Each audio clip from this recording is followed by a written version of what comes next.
Digital Society, an irregular podcast about life with technology produced by Dr. Travis Holland, that's me, at Charles Sturt University.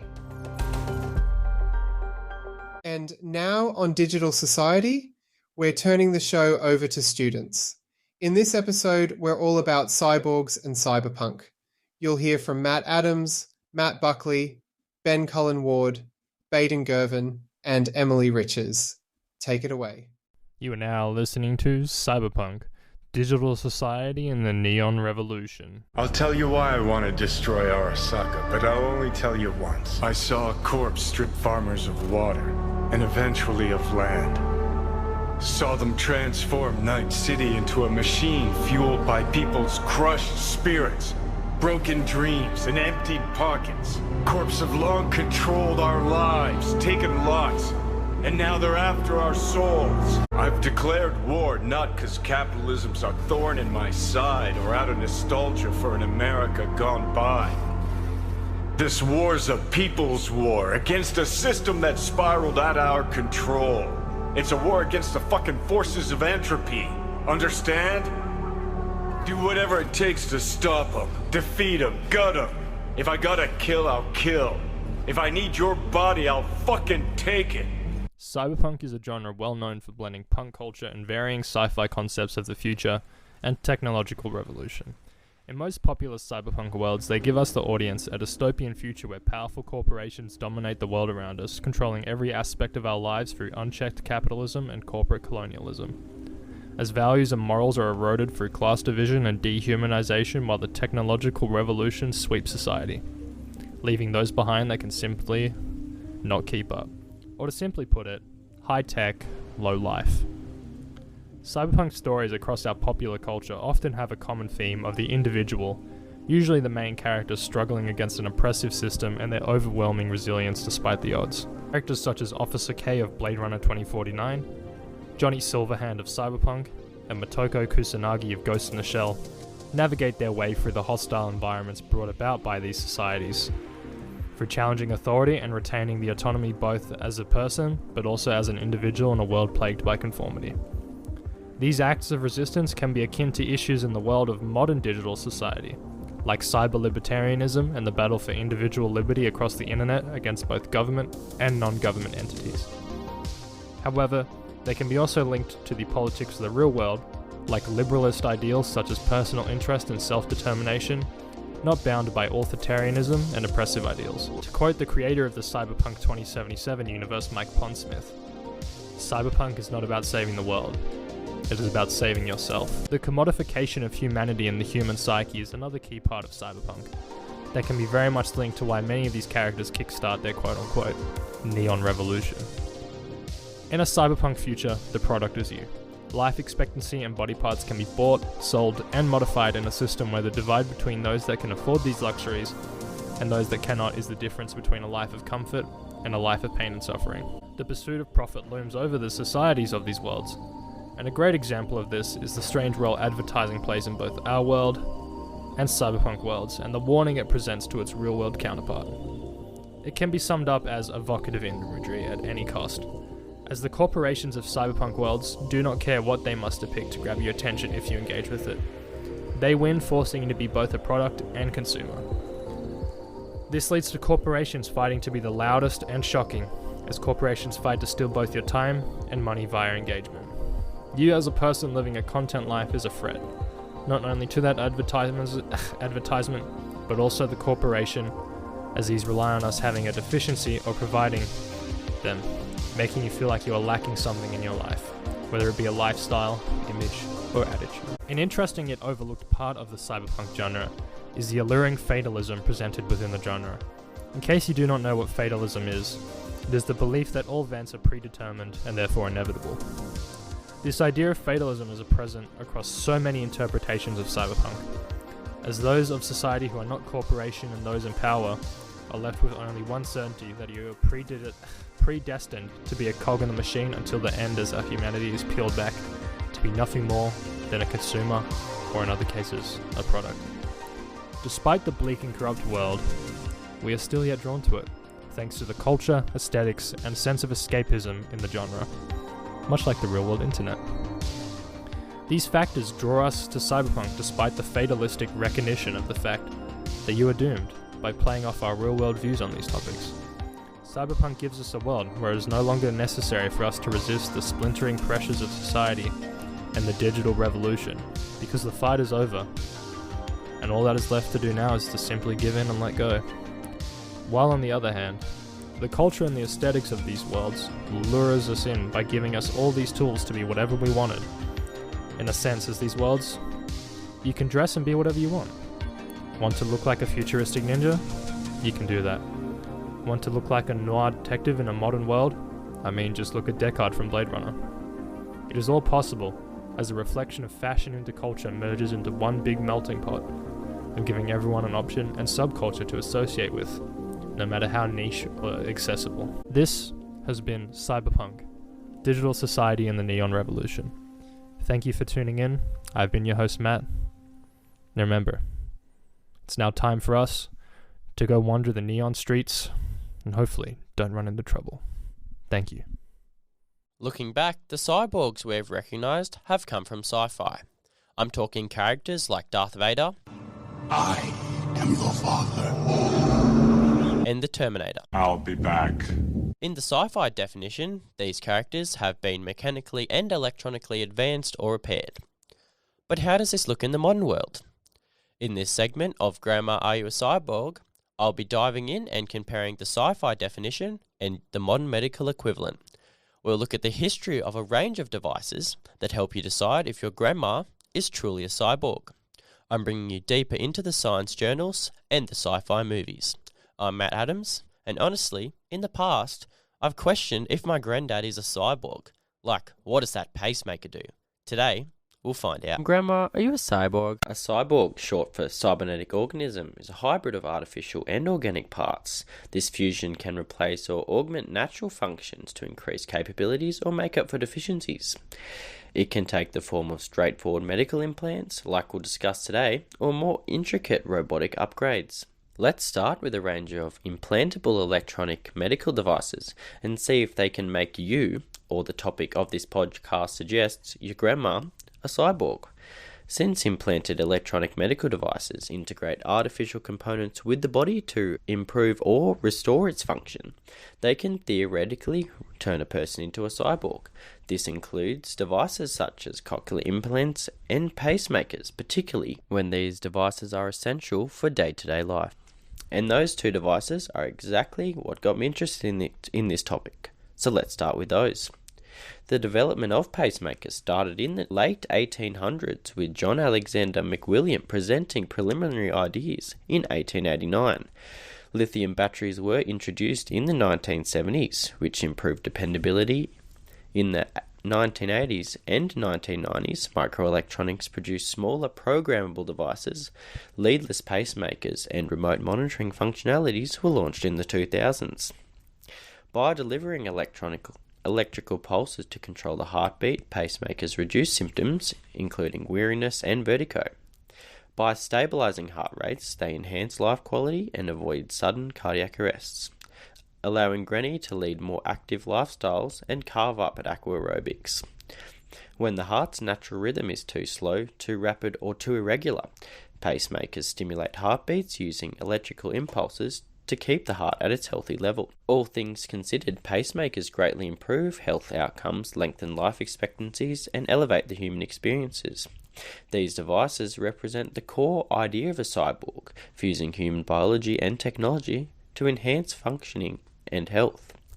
If you listen carefully in the intro, you would have recognized that I wonder if the pacemaker makes my granddad a cyborg, and thanks to this information, he's defined as one. I know he wouldn't get me in trouble for asking questions like Robocop would, but it's worth a thought, as I now know he's safely monitored if things ever go wrong again, like, hopefully not, right?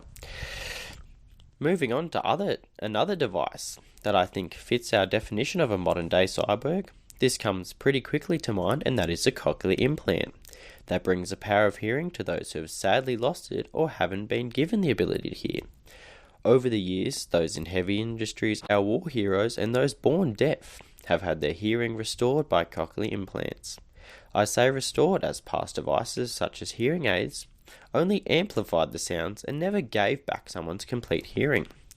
Originally developed in 1957 by André de Giorno and Charles Ives in France, and further developed by Aussie Graham Clarkin in the 70s, and becoming approved by the FDA for those who needed it in 1990. The cochlear implant is an amazing implantable medical device that restores and improves lost hearing. Now, how does this fancy bit of gear work? It uses internal and external components to capture the outside sound and transform this into a readable signal that the internal implant can understand, which changes these signals into electrical pulses, which connects directly to the auditory nerve, bypassing damaged inner ear hair cells and bringing hearing to the user. Since it improves health, those who have lost or damaged hearing now have a further connection to the outside world by being able to completely understand complex words and sentences. And since communication is so important to everyone, this skyrockets Granny's enjoyment of life as she can now hear those bingo numbers, and this might allow her to get that much needed win.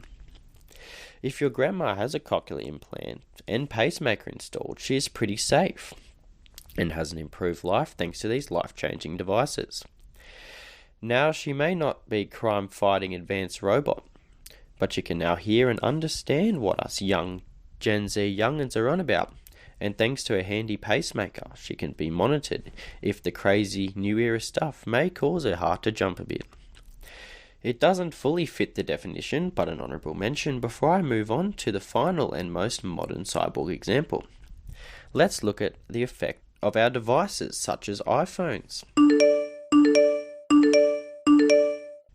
I know that these devices aren't implanted, but given the levels of device addiction in the modern world, some could argue that this level of connection makes us cyborgs, since many of us could not even think to live without these devices. This could be classed as a new part to make us cyborgs. The way that phones are utilized determines how they affect how people think. They can promote productivity, facilitate communication, enhance cognitive function, but only when really used in moderation.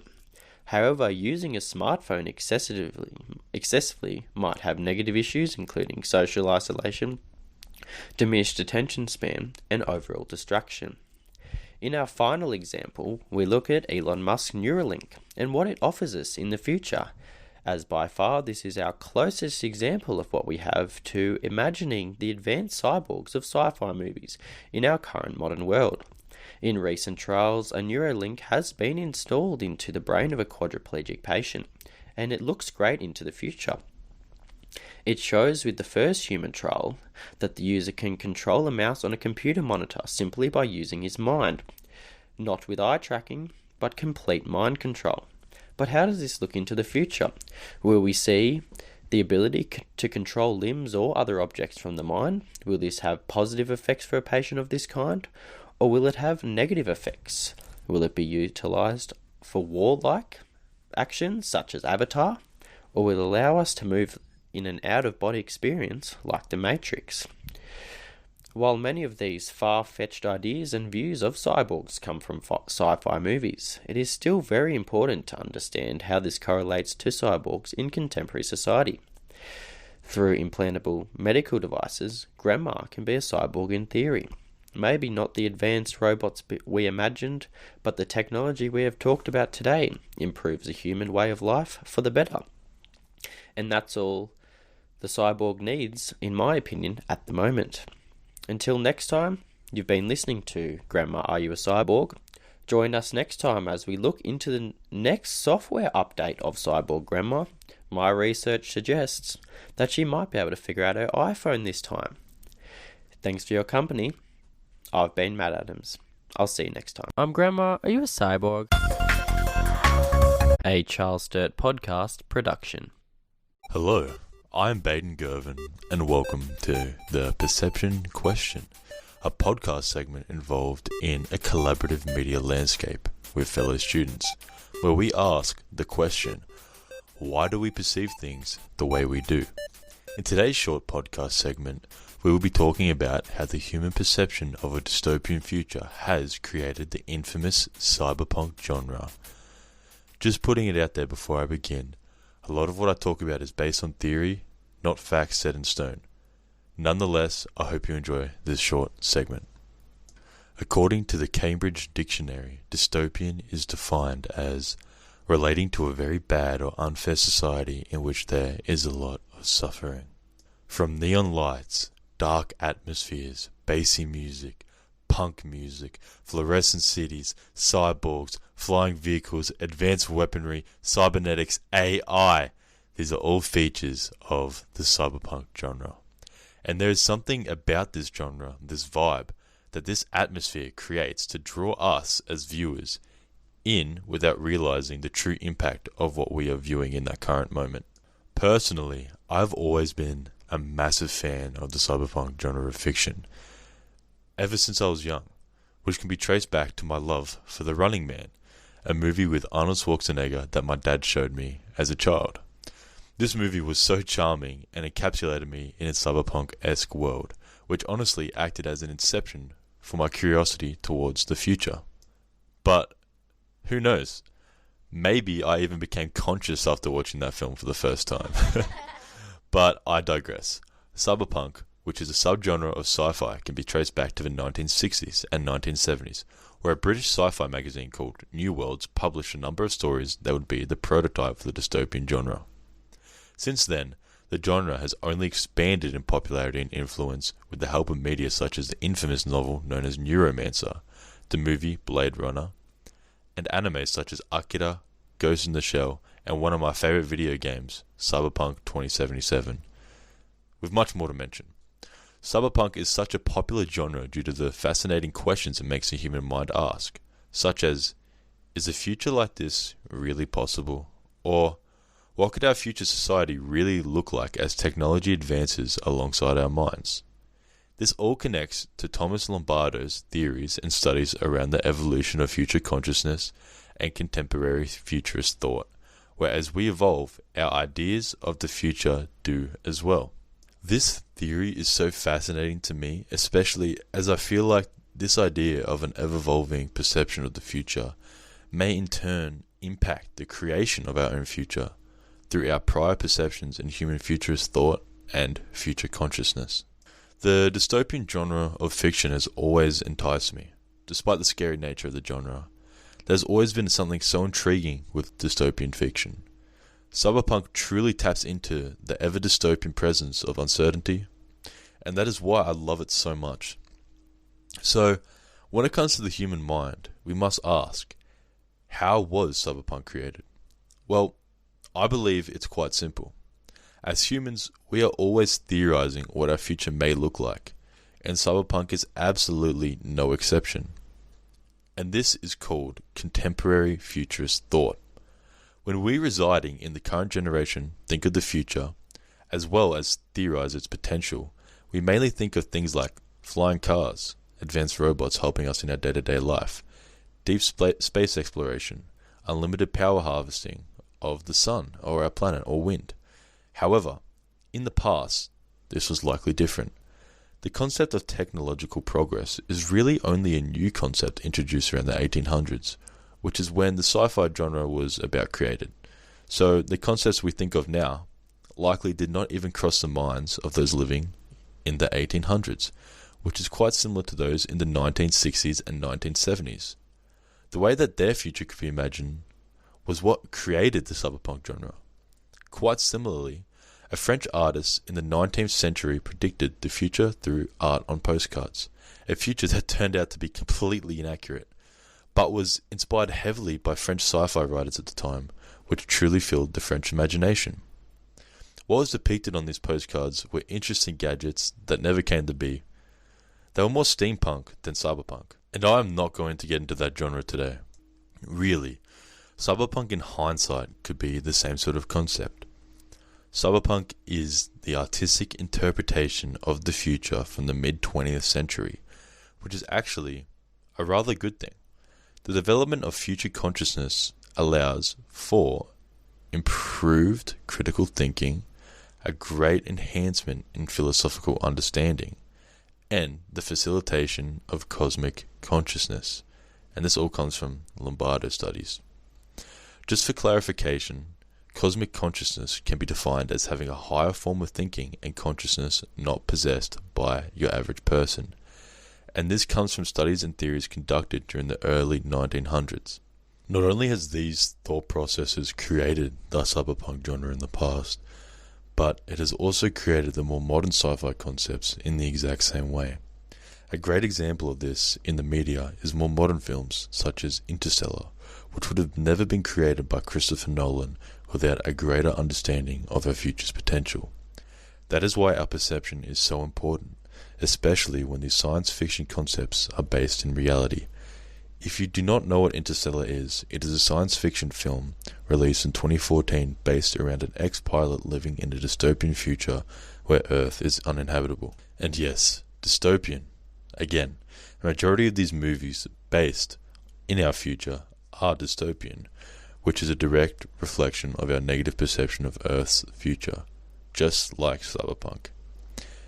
It is the main character's mission alongside a team of scientists to find a new planet for humans to colonize, but things get extremely deep when the theory of relativity is involved with space travel. Talking more on Interstellar, the world created by Nolan is based on already determined theories such as relativity, gravity, etc., just as old theories created cyberpunk. I truly believe Interstellar is not only one of the greatest movies ever made, but one of the best examples of Lombardo's theories of how our evolving mind creates perceived futures. Now, this is not to say at all that the visualization of a cyberpunk future is not correct, however, as there is a lack of hindsight. It is quite possible that technology will advance towards what the genre is, but the genre is simply a testament to the human mind and its ability to perceive the future.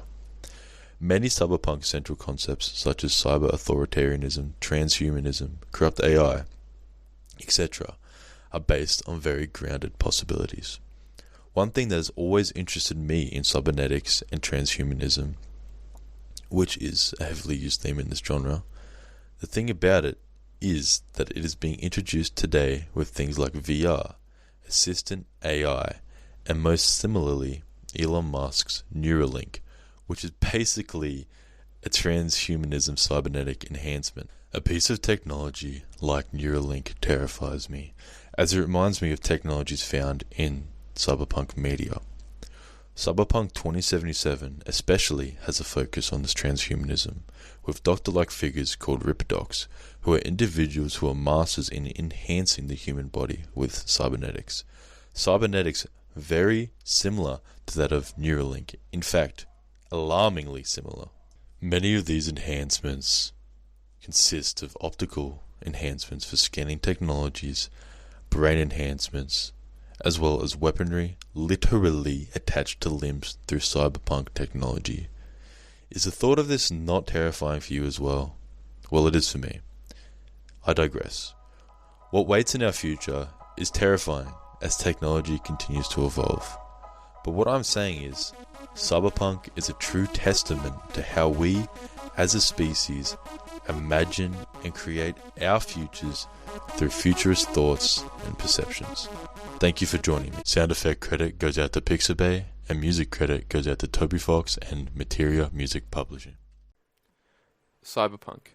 When you hear that word, you might think of the popular video game or even the tabletop RPG, but the concept itself is far older, and its roots trace back as far as the new wave science fiction movement of the 60s and 70s. A time when technology began to rapidly develop, and people in the West were starting to question whether the grinding machine of capitalist society that chewed people up like fuel and treated human lives as a commodity to be spent was really a good idea for humanity. The 60s was a time period of social rebellion. The US was embroiled in a war it had no business being in. Acid-dropping hippies were challenging the status quo with their critiques of consumerism and rejection of the traditional American lifestyle. Philosophical speakers such as Timothy Leary were popularizing dangerous, air quotes, slogans such as turn on, tune in, and drop out. Flamboyant rock stars were cultural gods who criticized the actions of the world governments, and overall there was a massive shift in the collective consciousness that could no longer place their trust in the companies and governments that control the world. It was in this chaotic political environment that the seeds of what was to be called cyberpunk was planted. It was a busy time. When most people think of the birth of cyberpunk, the first thing that comes to mind is the 1984 novel Neuromancer by Canadian author William Gibson, a story of a washed-up hacker who was semi-forced into one last job in exchange for a medical procedure that will restore his nervous system and allow him to jack into the world's cyberspace, though this comes at a price. This story is a hallmark of the cyberpunk genre and is perhaps the most important realization of it as a concept, but it was not the birth.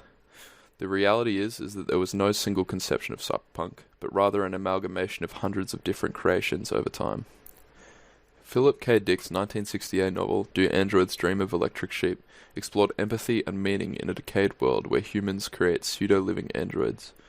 The Judge Dredd comics, first released in 1977, imagine a futuristic world where social decay has put so much pressure on the justice system. Vigilante-esque judges are created to apply some street justice, wielding the legal power of judge, jury, and executioner. What all these early stories share in common is high-tech, low-life, a future where humanity wields unimaginable technological power, yet humanity remains humanity, imperfect, and many of our current social issues and inequalities still remain, some even exacerbated. So what does cyberpunk really mean? Well, in the literal sense, cyberpunk means two things. Cyber, meaning of, relating to, or involving computers and computer networks, and punk, a cultural movement involving opposition to authority, usually expressed through shocking, over-the-top clothing, hairstyles, and behavior, and of course, through the music genre known as punk rock, characterized by its sped-up tempo, stripped-down instrumentation, and harsh vocals, announcing their refusal to take part in a poison system. While there is a plethora of different interpretations of cyberpunk, the one that really emphasizes the punk is the world of the original tabletop RPG released in 1988, simply called Cyberpunk. In the world of the tabletop RPG, powerful corporations commonly called megacorps are immense, transnational companies that wield the power of near-limitless wealth and influence. The privatization and commodification of everything and anything means corporations rival nations in their wealth and power, and often even outclass them. In the capitalist hell of cyberpunk, the corporate ladder is almost the only solution to escape a life of poverty, gang warfare, or worse. The wealth gap between the rich and the poor has grown so wide it is more of a chasm. Juxtaposed against this corporate dominance is the sheer technological magic that is offered in the future. Medical treatment that can make death a near impossibility, cybernetic implants for absolutely any need, city-wide grids of data and computing, but only for those who can afford it, leaving the rest to squabble over third-hand, virus-ridden cybernetics installed by an unlicensed street doctor. While it might seem a far cry from reality, or not, all of these themes grew from real-world events that were taking place in America and across the globe. Central to the tabletop RPG and the recent video game is the Rocker Boys. These characters are punk rock personified in the futuristic setting and dedicate their lives and craft to tearing down the reputation and sometimes even the property of the megacorps. These characters are largely inspired by our real-life rock stars. A pivotal moment of the late 60s was when Jimi Hendrix performed his haunting rendition of the American national anthem at Woodstock 69. This rendition caused a controversy, as while the beginning of the song was faithful to the original, it began to grow more and more distorted, culminating in Hendrix mimicking the sound of gunfire, sirens, missiles, and screaming, a clear condemnation of the USA's involvement in the Vietnam War. There have been other rocker boys, the Dead Kennedys, or even the Beatles, but they all share one thing in common: a voice and a desire to tear down the authoritarian governments and powers that be. Another theme present in cyberpunk is war as a business. In-game megacorps such as Arasaka Corporation make sure their outward appearance to the public is sanitized and innocent, simply a technology and research company. But hidden underneath this facade is the seedy underbelly of the illegal weapons trade, where Arasaka make most of their money, selling military-grade weapons and vehicles to the gangs and individuals who have the exorbitant amount of money required. This is another theme that has its roots in reality.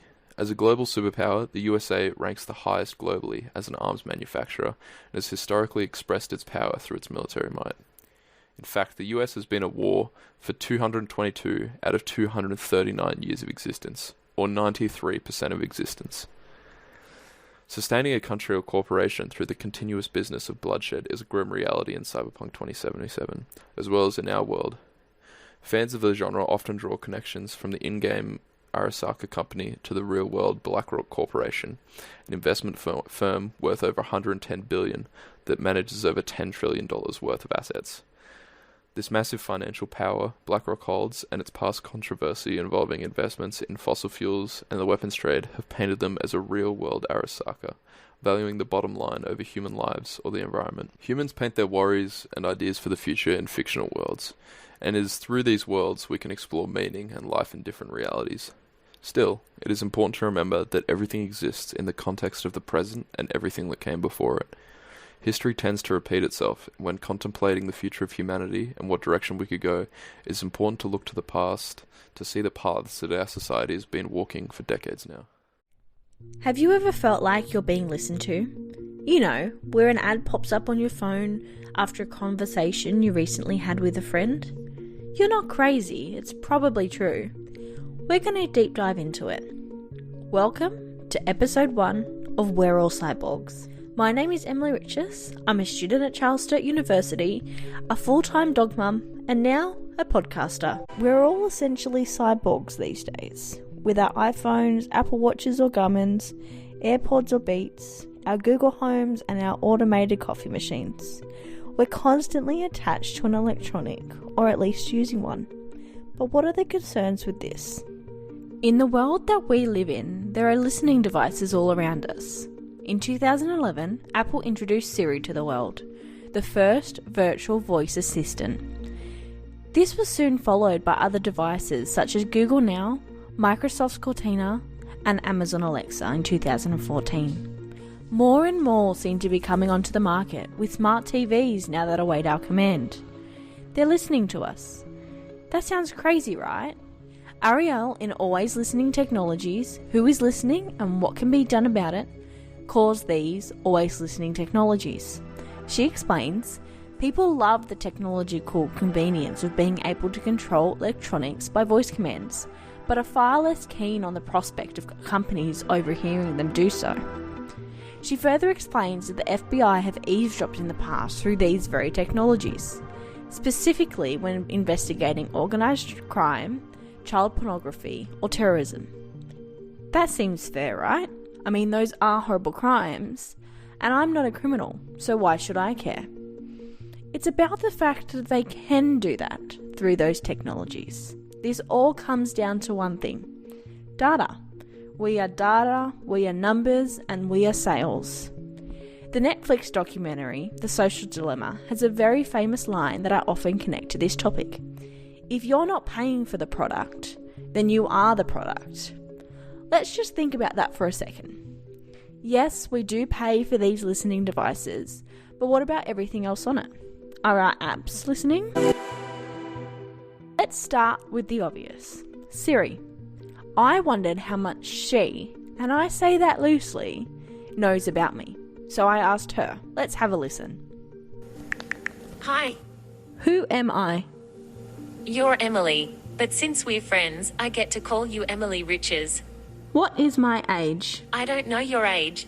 What do you know about me? At this point, Siri opened up a contact on my phone that had my full name, my email, and my phone number. Let's continue.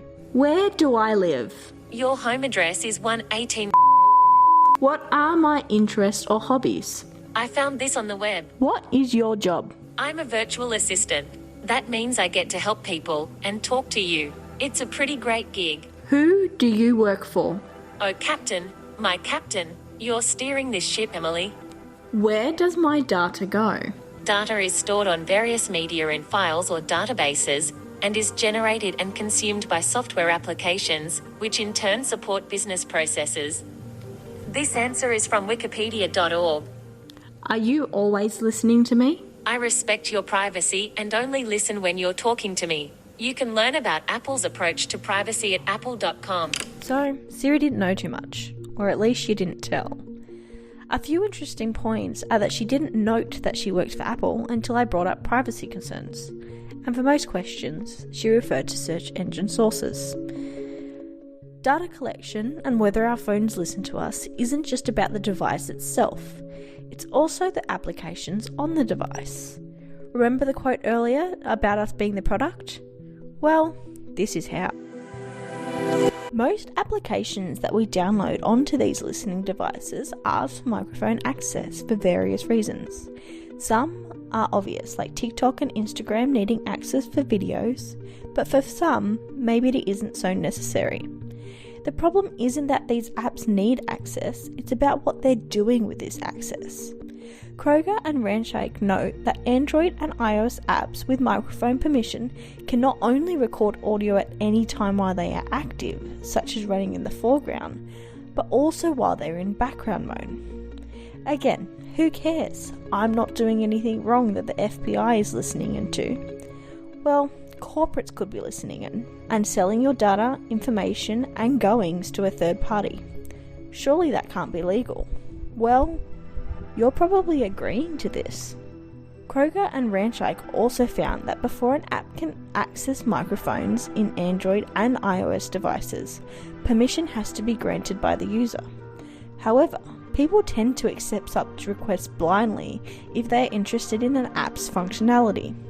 A survey of 308 Android users found that only 17% of respondents paid attention to permissions during app installation, and no more than 3% of the participants correctly answered the related comprehension. When you buy these listening devices, you're not rushing home to sit by a cup of tea and read the privacy and instruction manual before installing the device. No, you are tearing that box apart and plugging that straight in. In this way, we are the problem. In 2015, Samsung found itself in headlines over its privacy policy, and not for the right reasons. The policy read, in an interview with The Guardian, Samsung dismissed the public concerns, noting that fears were overblown and that the company valued transparency and they offered options for their customers to opt out of this. So is this a case of other companies hiding their policies? Or are we not reading their policies well enough? Before using these always listening technologies, do you analyse the risk? Are you reading the terms and conditions? Hassan, Shams and Raham found that barriers like perceived risk are acting as a hindrance and keeping the adoption rate of these technologies relatively low. They also found that consumers are only using these technologies for basic questions.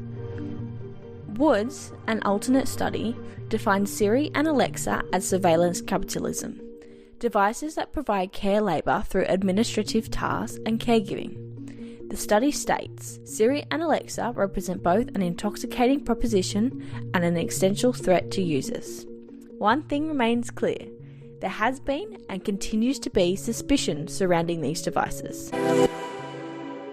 As Brill, Munros and Miller explain, this technology creates a digital data footprint that contains a plethora of personal and behavioural data as users integrate digital assistants into their everyday life. This creates personalisation for the user, however it offers an enormous amount of data for companies to use.